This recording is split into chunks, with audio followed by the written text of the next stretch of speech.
আমরা বগুড়াবাসী আমাদের মার্কা ধানের শীষ, দেশবাসীর মার্কা ধানের শীষ। আগামী দিনে আমরা তারেক রহমান এই বগুড়া সদর আসনে নির্বাচন করবে ঘোষণা দিয়েছে। আমরা বগুড়াবাসী সবাই মিলে তাকে ভোট দিয়ে বিপুল ভোটে নির্বাচিত করে ইনশাল্লাহ আগামী দিনে তাকে বাংলাদেশের প্রধানমন্ত্রী বানাবো। সবাই যার যার অবস্থানে আপনাদের আত্মীয় স্বজন পাড়া প্রতিবেশী সবাইকে আপনারা বলবেন ধানের শীষে ভোট দেওয়ার জন্য, আপনারা বলবেন ইনশাল্লাহ। আমরা খালেদা জিয়া তারেক রহমানের সালাম নিয়ে আসছি আপনাদের কাছে, আমাদের পাঠিয়ে দেয় ইনশাল্লাহ। আমরা বগুড়ার মানুষ সবাই যাক, ভালো লাগলো।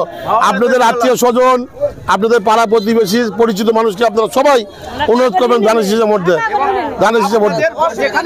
তাহলে আপনাদের কপাল ভালো তো, খালেদা জিয়া ভোট দেবেন ইনশাল্লাহ।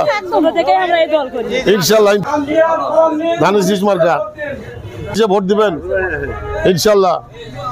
ভাইজান তারেক রহমান সালাম দিছে, ধানের শীষে ভোট দেবেন ইনশাল্লাহ। আমরা সবাই ধানের শীষ।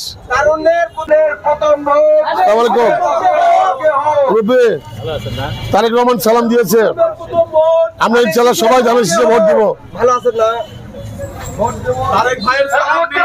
ভোটার হয়েছে না এবারই প্রথম, ইনশাল্লাহ তোমার প্রথম ভোট ধানের শীষের পক্ষে হোক।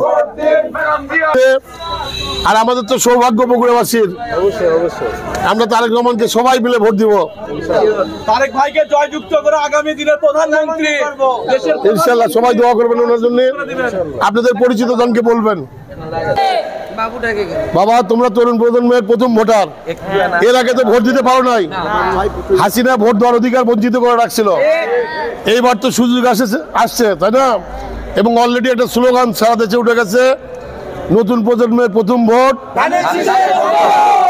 ধানের শীষের পক্ষে হোক। তোমরা সেই পক্ষের শক্তি, তোমরা তোমাদের বাবা মা আত্মীয় স্বজন পাড়া প্রতিবেশী সবার কাছে তারেক রহমানের জন্য সালাম পৌঁছে দিয়ে ভোট চাওয়া ইনশাল্লাহ। তারেক রহমানের সালাম পৌঁছা দিয়ে ধানের শীষে ভোট চাওয়া ইনশাল্লাহ। সবাইকে ধন্যবাদ।